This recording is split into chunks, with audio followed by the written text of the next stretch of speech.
Pernahkah Bapak Ibu merasa kaki tiba-tiba gemetar saat ingin berdiri dari kursi santai? Atau menaiki beberapa anak tangga masjid yang dulu terasa ringan, sekarang justru membuat nafas terengah-engah, dan tangan harus berpegangan erat pada tiang? Tolong jangan abaikan tanda ini. Ini bukan sekadar nasib menjadi tua atau faktor usia semata. Ini adalah peringatan keras dari tubuh bahwa ada pencuri diam-diam yang sedang mengambil kekuatan Bapak Ibu. Dalam dunia medis, kami menyebutnya sarkopenia, atau hilangnya massa otot secara drastis. Jika dibiarkan, ini adalah awal hilangnya kemandirian, membuat kita takut jatuh, dan akhirnya hanya bisa duduk diam melihat orang lain beraktivitas. Tapi ada kabar gembira, belum terlambat untuk memutarbalikkan keadaan. Assalamualaikum warahmatullahi wabarakatuh. Semoga Bapak Ibu sehat di usia penuh berkah. Saya Dr. Rahmat Widodo. Silakan tulis di kolom komentar Bapak Ibu menonton dari kota mana dan berapa usianya sekarang, supaya kita bisa saling mendoakan dan menyapa satu sama lain di komunitas kesehatan ini. Seringkali pasien saya bertanya apakah mereka harus membeli suplemen impor yang mahal atau obat-obatan kimia untuk menguatkan kaki. Jawabannya tidak. Faktanya, Tuhan sudah menyediakan obat alami terbaik di pasar tradisional dekat rumah kita. Dalam video ini, saya akan memandu Bapak Ibu mengenali 6 makanan sederhana yang terbukti secara ilmiah mampu membangun kembali otot yang hilang, melumasi sendi yang kaku, dan menjadi kunci utama kesehatan lansia di Indonesia. Pastikan Bapak Ibu menonton sampai tuntas, karena makanan nomor 1 nanti adalah bahan yang pasti ada di dapur Bapak Ibu. Namun sayangnya, hampir 90% orang salah cara mengonsumsinya. Mari kita mulai perjalanan menuju masa tua yang kuat dan mandiri. Kita mulai hitung mundur dari urutan ke-6, yaitu ubi jalar atau ketela rambat. Bapak Ibu sekalian, saya sering sekali mendapati pasien diabetes atau lansia yang takut makan karbohidrat karena khawatir gula darah melonjak drastis. Akibatnya, mereka berhenti makan nasi secara total, tapi badannya justru menjadi lemas, tangan gemetar, dan kaki tidak bertenaga untuk sekadar jalan pagi keliling kompleks. Ini adalah kesalahan fatal yang sering terjadi. Tubuh lansia tetap membutuhkan bensin untuk bergerak, tapi jenis bensinnya harus diganti. Jika nasi putih ibarat bensin oplosan yang cepat habis dan bikin mesin kotor, maka ubi jalar adalah Pertamax Turbo yang pembakarannya sempurna. Mari kita bedah secara mendalam kenapa ubi jalar jauh lebih unggul dari nasi putih atau roti tawar bagi kesehatan kaki Bapak Ibu. Dalam ilmu gizi, ada yang disebut indeks glikemik. Nasi putih memiliki indeks yang tinggi. Artinya, ia cepat sekali diubah menjadi gula dalam darah. Ini memberi energi kaget yang meledak sebentar, lalu anjlok dengan cepat. Itulah sebabnya setelah makan nasi padang atau nasi uduk, Bapak Ibu sering merasa matanya berat dan kakinya lemas ingin rebahan. Sebaliknya, ubi jalar, terutama yang direbus atau dikukus, memiliki struktur karbohidrat kompleks yang rumit. Tubuh Bapak Ibu butuh kerja keras untuk memecahnya, sehingga energi dilepaskan perlahan-lahan, setetes demi setetes namun stabil. Ini menjaga Bapak Ibu tetap bertenaga saat harus antre panjang mengambil obat di puskesmas, saat berdiri lama menunaikan sholat tarawih, atau saat mengasuh cucu yang sedang aktif-aktifnya, tanpa rasa lelah yang mendadak menyerang di tengah aktivitas. Bapak Ibu mungkin bertanya di dalam hati, "Dok, ubi jalar kan ada banyak warnanya, lebih bagus yang oranye, kuning, atau ungu." Semuanya bagus, tapi ada perbedaan khasiat yang menarik. Ubi yang dagingnya berwarna oranye kaya akan beta-karoten. Zat ini di dalam tubuh akan diubah menjadi vitamin A, yang sangat krusial untuk menjaga penglihatan mata lansia, agar tidak cepat rabun dan menjamin koordinasi langkah kaki agar tidak tersandung. Sedangkan ubi ungu, kaya akan antosianin. Ini adalah zat anti karat atau antioksidan super kuat yang melindungi pembuluh darah kaki dari peradangan kronis. Jadi saran saya, ganti-ganti warnanya setiap minggu agar khasiatnya lengkap melindungi tubuh Bapak Ibu. Namun hati-hati, ada satu kesalahan fatal dalam mengolah ubi yang dilakukan oleh hampir 80% pasien saya. Jangan pernah menjadikan ubi jalar sebagai gorengan tepung yang berminyak atau mengolahnya menjadi kolak dengan santan kental dan gula merah berlebih. Minyak goreng jenuh dan santan panas adalah musuh yang akan menyumbat pembuluh darah kaki Bapak Ibu, membuat kaki semakin terasa berat, dan memicu kolesterol jahat. Cara makan yang benar sebagai obat adalah dengan mencucinya sampai bersih. Sikat kulitnya jika perlu, lalu kukus atau panggang beserta kulitnya. Kenapa harus dengan kulitnya? Karena serat terbanyak justru ada di kulit ubi tersebut. Serat inilah yang bertugas menahan gula agar tidak cepat masuk ke darah. Makanlah satu buah ukuran sedang sebesar kepalan tangan Bapak Ibu sebagai pengganti nasi saat makan siang. Rasanya manis alami, enak, dan membuat perut nyaman tanpa rasa begah. Sekarang, mari kita beralih ke makanan nomor 5, yang sering dianggap makanan bayi atau makanan orang sakit. Padahal ini adalah penyelamat jantung dan kaki Bapak Ibu. Makanan itu adalah oatmeal atau gandum utuh. Banyak lansia Indonesia tidak suka oatmeal karena rasanya yang hambar dan teksturnya yang lembek seperti bubur. Tapi izinkan saya menceritakan kisah Pak Budi. Pasien saya berusia 65 tahun. Pak Budi datang dengan keluhan kakinya sering bengkak atau edema dan nafasnya pendek saat berjalan. Masalah utamanya bukan pada tulang, tapi pada jantung yang tidak kuat memompa darah balik dari kaki ke atas, serta pembuluh darah yang mulai kaku tertutup lemak. Oatmeal mengandung serat ajaib bernama beta-glukan. Bayangkan beta-glukan ini seperti spons pencuci piring yang masuk ke dalam pembuluh darah Bapak Ibu. Spons ini akan menyerap kolesterol jahat yang menempel di dinding pembuluh darah, lalu membuangnya lewat kotoran saat buang air besar. Ketika jalan darah bersih, beban kerja jantung berkurang drastis. Bengkak di kaki perlahan kempes, dan langkah kaki menjadi jauh lebih ringan karena pasokan oksigen ke otot tercukupi. Tapi saya mohon dengan sangat, jangan salah pilih jenis oat. Di supermarket banyak sekali jenis oat yang berjejer. Hati-hati, jangan beli yang bertuliskan instant oat, yang penuh gula atau perasa susu buatan. Itu sama saja Bapak Ibu makan permen. Belilah rolled oat atau steel cut oat yang bentuknya masih kasar. Memang masaknya butuh waktu 5-10 menit di atas kompor, tapi khasiatnya untuk mengikis lemak darah jauh lebih kuat. Lalu bagaimana cara memakannya agar tidak mual? Kita lidah Nusantara, mari kita olah dengan gaya Indonesia. Bapak Ibu tidak perlu memaksakan diri makan oat dengan susu kalau tidak suka. Cobalah buat bubur oat ayam kampung. Caranya sangat mudah. Ambil 4 sendok makan rolled oat. Masak dengan air kaldu ayam atau air biasa sampai mengental seperti bubur. Tambahkan sedikit garam Himalaya atau kecap asin sedikit saja. Masukkan suwiran dada ayam rebus, irisan daun bawang, dan seledri. Jika suka, tambahkan potongan tahu rebus atau telur rebus, dan taburi sedikit bawang goreng di atasnya. Rasanya persis seperti bubur ayam langganan Bapak Ibu di depan komplek. Tapi ini 10 kali lipat lebih sehat. Menu ini akan memberi tenaga stabil dari pagi sampai siang tanpa membuat gula darah naik. Dan yang pasti, menjaga kaki tetap dialiri darah segar yang kaya oksigen. Namun, sirkulasi darah yang lancar saja belum cukup jika otot Bapak Ibu sering mengalami korsleting di malam hari. Makanan selanjutnya akan mengatasi masalah tidur terganggu akibat kaki yang tiba-tiba kaku dan menyiksa. Kita masuk ke makanan nomor 4, yaitu alpukat. Saya sering sekali mendengar keluhan atau ketakutan ini di ruang praktik saya. Dok, saya takut makan alpukat. Katanya bikin gemuk dan kolesterol naik. Bapak Ibu yang saya hormati, ini adalah mitos kesehatan zaman dulu yang harus kita kubur dalam-dalam mulai hari ini. Alpukat justru sebaliknya.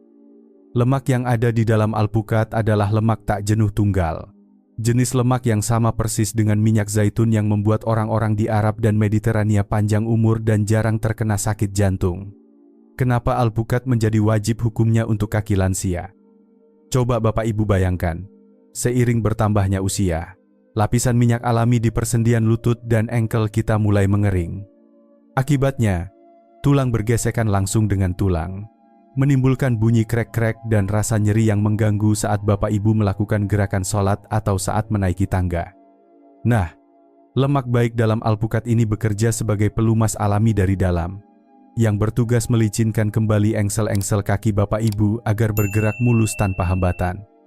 Selain itu, mari kita bicara soal masalah yang paling menyiksa tidur malam, yaitu kram kaki. Bapak Ibu pasti pernah merasakan sedang tidur nyenyak. Tiba-tiba otot betis tertarik kencang sampai harus bangun, memijat-mijat kaki sambil meringis kesakitan. Itu adalah tanda bahwa otot Bapak Ibu sedang kehausan akan mineral. Alpukat mengandung kalium atau potasium yang sangat tinggi. Bahkan faktanya 2 kali lipat lebih tinggi daripada buah pisang. Kalium inilah yang bertugas mengatur sinyal listrik di otot. Jika asupan kalium cukup, otot akan menjadi rileks dan tidak mudah kejang atau kram mendadak. Namun, sayangnya kebiasaan kuliner kita di Indonesia seringkali merusak khasiat buah surga ini. Ada satu pantangan fatal dalam cara makan alpukat. Jangan pernah makan alpukat dengan cara dikerok, lalu disiram susu kental manis coklat dan gula pasir banyak-banyak seperti es teler. Ini adalah bom gula. Bapak Ibu harus ingat, kental manis itu isinya mayoritas gula, bukan susu. Jika dimakan begini, bukan kaki kuat yang didapat, tapi penyakit diabetes yang makin parah dan peradangan yang makin menjadi. Cara makan yang benar agar menjadi obat adalah memakannya langsung dengan sendok. Jika Bapak Ibu ingin rasa manis, tambahkanlah sedikit madu murni. Atau cara favorit saya, jadikan pengganti mentega. Kerok daging alpukat yang lunak, oleskan di atas roti gandum panggang. Taburi sedikit lada hitam dan garam. Ini adalah menu sarapan mewah ala Hotel Bintang 5 yang sangat menyehatkan jantung dan sendi kaki Bapak Ibu. Selanjutnya, mari kita sambut makanan nomor 3. Jika Bapak Ibu sering melihat iklan di televisi tentang suplemen impor atau buah beri seperti blueberry yang harganya ratusan ribu rupiah per kotak kecil, tolong abaikan saja. Kita punya rajanya buah tropis yang murah meriah tapi khasiatnya dahsyat, yaitu pepaya. Banyak lansia menganggap remeh pepaya. Itu kan cuma buah pencuci mulut biasa yang harganya murah di pasar. Padahal, pepaya adalah apotek hidup bagi lansia. Mari kita bahas satu masalah tabu yang sering dialami lansia tapi malu untuk diungkapkan, yaitu sembelit atau susah buang air besar. Ketika lansia harus mengejan terlalu keras di kamar mandi karena sembelit, tekanan di perut meningkat drastis. Bahayanya, ini bisa memicu wasir, hernia, bahkan serangan stroke mendadak di kamar mandi. Selain itu, sembelit membuat perut terasa begah dan penuh, sehingga Bapak Ibu jadi malas makan lauk pauk protein. Akibatnya, otot makin menyusut karena kurang gizi. Pepaya mengandung enzim ajaib bernama papain dan serat air yang sangat tinggi. Ia bertugas melunakkan kotoran secara alami, membuat ritual pagi Bapak Ibu di kamar mandi menjadi lancar tanpa perlu mengejan keras. Ketika perut lega, nafsu makan terjaga, dan nutrisi untuk kaki pun bisa terserap sempurna. Ada satu lagi fakta sains yang mengejutkan. Tahukah Bapak Ibu bahwa kandungan vitamin C pada pepaya matang sangatlah tinggi? Vitamin C bukan hanya obat untuk sariawan. Di dalam tubuh lansia, vitamin C bekerja sama dengan protein untuk membentuk kolagen. Bayangkan kolagen ini ibarat lem perekat yang merekatkan otot ke tulang atau tendon. Tanpa vitamin C yang cukup, tendon kaki menjadi rapuh seperti karet gelang yang sudah tua dan getas. Itulah sebabnya banyak lansia yang gampang keseleo atau nyeri urat. Dengan rutin makan sepotong pepaya matang setiap hari, Bapak Ibu sedang menambal jaringan ikat di kaki agar tetap kenyal, kuat, dan fleksibel. Tips praktis dari saya supaya hemat uang. Bapak Ibu tidak perlu membeli vitamin C botolan dosis tinggi yang mahal dan kadang bikin perih lambung. Cukup beli satu buah pepaya ukuran sedang, potong dadu, dan simpan di wadah tertutup di dalam kulkas. Makanlah sepiring kecil setiap sore sebagai camilan segar. Daging buahnya yang lunak juga sangat ramah bagi Bapak Ibu yang mungkin gigi geliginya sudah tidak lengkap. Rasanya segar, dingin, dan memberikan perlindungan menyeluruh dari usus hingga ke ujung jari kaki. Tapi ingat Bapak Ibu, vitamin dan pelumas sendi saja, ibarat tukang bangunan yang sudah siap bekerja, tapi tidak punya bahan bangunan utamanya. Batu bata untuk membangun kembali otot kaki yang hilang ada di makanan nomor 2 dan nomor 1. Dan percayalah, Makanan nomor 2 ini seringkali Bapak Ibu hindari karena alasan amis. Padahal ini adalah kunci umur panjang dan kaki kuat orang-orang Jepang. Kita lanjutkan perjalanan kita ke makanan nomor 2. Seringkali pasien saya datang dengan wajah sedih dan berkata bahwa mereka tidak mampu membeli ikan salmon atau ikan gindara yang harganya ratusan ribu per kilonya. Mereka berpikir kesehatan itu mahal dan hanya milik orang kaya. Padahal, Bapak Ibu sekalian, Laut Indonesia menyimpan harta karun yang jauh lebih berharga dan harganya sangat bersahabat di kantong pensiunan. Makanan nomor 2 ini adalah ikan kembung. Saya teringat salah satu pasien saya, Ibu Ratna dari Solo. Ibu Ratna ini mengeluh lututnya sakit sekali sampai tidak bisa ikut senam lansia lagi. Beliau berpikir harus operasi. Saya sarankan beliau mencoba rutin makan pepes ikan kembung bumbu kuning 3 kali seminggu. Awalnya beliau ragu, apa hubungannya ikan murah dengan lutut mahal? Mari kita luruskan fakta ilmiahnya sekali lagi agar Bapak Ibu semakin yakin seperti Ibu Ratna. Banyak penelitian gizi membandingkan ikan kembung lokal kita dengan ikan salmon impor. Hasilnya sungguh mengejutkan. Dalam takaran yang sama, kandungan omega-3 pada ikan kembung seringkali setara atau bahkan lebih tinggi daripada ikan salmon. Omega-3 ini bukan sembarang lemak. Bagi lutut dan kaki lansia, omega-3 bekerja layaknya obat anti nyeri alami yang meredakan panas dan peradangan di dalam sendi. Setelah 2 bulan rutin makan ikan kembung, peradangan di lutut Ibu Ratna berkurang drastis. Dan beliau bisa kembali senam, meskipun pelan-pelan. Namun saya tahu kendala terbesarnya bagi Bapak Ibu. Banyak yang tidak suka makan ikan laut karena baunya yang amis atau takut tertusuk duri. Disinilah seni memasak peranannya sangat penting. Rahasia menghilangkan bau amis ikan kembung sebenarnya sederhana. Jangan hanya dicuci air, tapi lumuri dengan air perasan jeruk nipis dan diamkan selama 15 menit sebelum dimasak.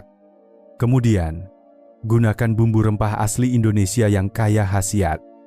Masaklah ikan kembung dengan bumbu kuning yang terdiri dari kunyit, jahe, dan serai. Tahukah Bapak Ibu, kunyit dan jahe itu sendiri adalah obat herbal anti nyeri yang sangat kuat. Jadi ketika Bapak Ibu makan ikan kembung bumbu kuning atau pepes ikan, Bapak Ibu sedang memakan kombinasi obat nyeri sendi yang paling lezat di dunia. Hindari menggoreng ikan sampai kering kerontang atau gosong, karena panas yang terlalu tinggi akan merusak lemak baik omega-3 yang kita incar tadi. Sekarang, sampailah kita pada sang juara. Makanan nomor 1. Jika Bapak Ibu bertanya kepada saya, "Dok, kalau saya hanya punya uang sedikit dan hanya bisa beli satu jenis lauk saja untuk menjaga kaki saya tetap kuat sampai usia 90 tahun, apa yang harus saya beli?" Tanpa ragu sedetik pun saya akan menjawab telur. Telur adalah mukjizat gizi yang dikemas dalam cangkang rapuh. Mengapa telur begitu vital bagi lansia? Mari kita bicara sedikit lebih dalam tentang biologi tubuh kita. Di dalam putih telur terdapat jenis protein khusus bernama leusin. Bayangkan tubuh Bapak Ibu adalah sebuah pabrik bangunan. Seiring tua, mandor di pabrik itu mulai malas bekerja membangun otot. Nah, leusin ini fungsinya seperti peluit yang meniup keras untuk membangunkan mandor tersebut agar kembali bekerja menyusun batu bata otot. Tanpa leusin yang cukup, walaupun Bapak Ibu makan daging atau tahu tempe, proses pembentukan otot tidak akan berjalan maksimal. Telur memiliki kandungan leusin yang paling mudah diserap oleh tubuh manusia dibandingkan makanan lain. Selain itu, jangan buang kuning telurnya. Di dalam kuning telur tersimpan vitamin D alami. Banyak lansia yang jatuh di kamar mandi bukan karena kakinya tidak kuat, tapi karena keseimbangannya hilang akibat kekurangan vitamin D. Vitamin ini menjaga sistem saraf koordinasi antara mata, otak, dan kaki. Jadi telur menjaga Bapak Ibu tetap tegak dan seimbang. Lihatlah Pak Slamet, tetangga saya yang usianya hampir 80 tahun. Beliau masih kuat bersepeda keliling kampung setiap pagi. Rahasianya sederhana. Pak Slamet tidak pernah melewatkan 2 butir telur rebus setiap sarapan sejak 10 tahun lalu. Lantas, bagaimana dengan kolesterol? Ini pertanyaan sejuta umat. "Dok, nanti stroke saya kambuh." Bapak Ibu, ilmu kedokteran terus berkembang. Penelitian terbaru selama 10 tahun terakhir menunjukkan bahwa bagi mayoritas orang, kolesterol yang ada di makanan seperti telur tidak serta-merta menaikkan kolesterol jahat di darah secara signifikan. Musuh sebenarnya yang menyumbat jantung adalah gula dan tepung-tepungan yang digoreng, bukan telur rebus. Tentu saja, segalanya harus dalam batas wajar. 2 butir telur sehari adalah takaran emas bagi lansia. Saran penyajian dari saya agar tidak bosan. Jangan hanya direbus polos sampai seret di tenggorokan. Buatlah tim telur yang lembut. Kocok 2 butir telur. Beri sedikit air, potongan wortel kecil-kecil, sedikit merica, lalu kukus dalam mangkuk. Teksturnya akan lembut seperti tahu. Sangat mudah ditelan, mudah dicerna, dan rasanya hangat menenangkan perut. Dengan sarapan tim telur ini setiap pagi, Bapak Ibu sudah memberikan modal paling berharga bagi kedua kaki untuk melangkah gagah sepanjang hari. Tapi, makan telur dan ikan saja belum cukup jika Bapak Ibu masih melakukan kesalahan-kesalahan kecil yang tanpa sadar merusak usaha sehat ini. Setelah ini saya akan menjawab pertanyaan penting tentang kapan waktu makan terbaik dan bagaimana menggabungkan makanan-makanan ini agar hasilnya 2 kali lebih cepat terasa. Sekarang mungkin Bapak Ibu bertanya-tanya dalam hati, "Dok, apakah saya harus memakan ke-6 makanan itu sekaligus setiap hari sampai perut kembung?"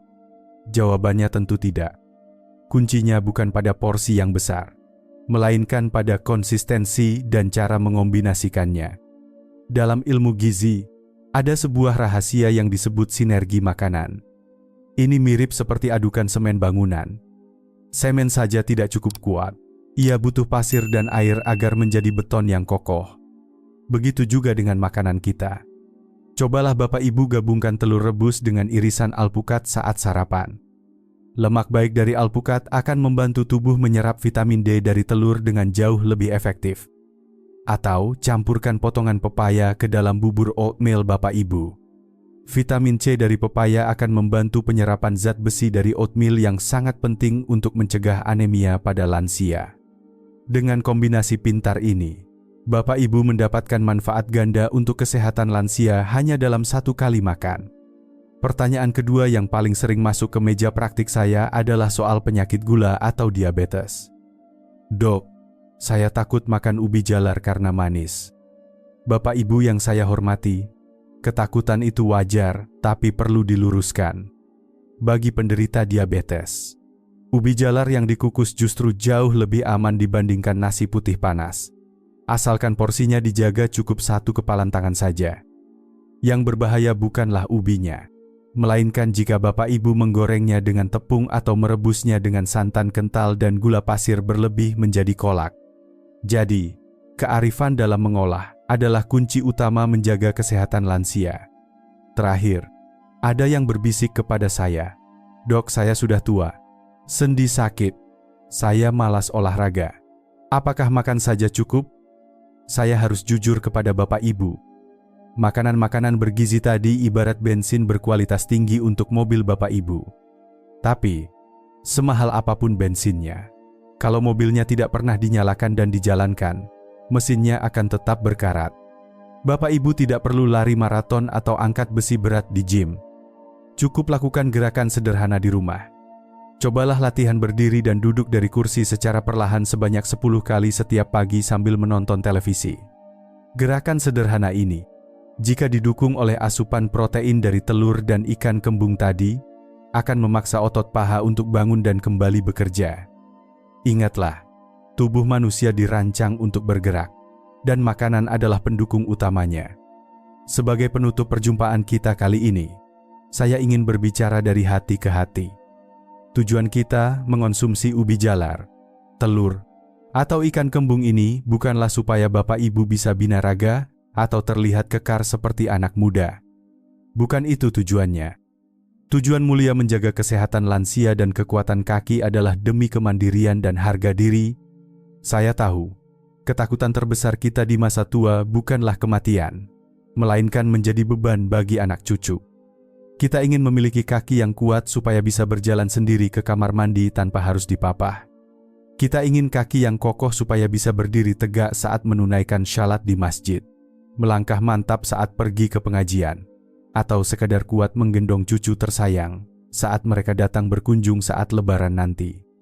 Itulah arti sejati dari kesehatan lansia yang kita perjuangkan bersama. Tubuh Bapak Ibu adalah amanah yang sangat berharga. Meskipun usia terus bertambah, percayalah bahwa tubuh kita masih mau mendengar dan memperbaiki diri jika kita memberinya bahan baku yang tepat. Belum ada kata terlambat untuk memulai. Mulailah dari satu perubahan kecil minggu ini. Mungkin besok pagi Bapak Ibu bisa mulai mengganti gorengan dengan telur rebus, atau mengganti camilan kerupuk dengan potongan buah pepaya segar. Niatkan perubahan kecil ini sebagai ikhtiar untuk masa tua yang lebih berkualitas. Saya sangat ingin mendengar rencana Bapak Ibu. Dari keenam makanan tadi, mana yang paling mudah dan ingin Bapak Ibu coba mulai minggu ini? Apakah ikan kembung yang gurih atau alpukat yang lembut? Tolong tuliskan pilihan Bapak Ibu di kolom komentar di bawah. Berbagi rencana bisa menjadi semangat bagi penonton lain yang membacanya. Jika Bapak Ibu merasakan manfaat dari video ini, mohon keikhlasannya untuk menekan tombol like, tombol subscribe, dan bagikan video ini melalui grup WhatsApp keluarga atau teman-teman alumni sekolah. Satu kali Bapak Ibu membagikan informasi ini, mungkin bisa menyelamatkan satu orang sahabat kita dari risiko jatuh atau kelemahan di masa tua. Terima kasih telah meluangkan waktu berharga Bapak Ibu untuk belajar bersama saya hari ini. Waalaikumsalam warahmatullahi wabarakatuh. Semoga Bapak Ibu selalu sehat, kakinya kuat, hatinya bahagia, dan diberkahi umur panjang yang bermanfaat.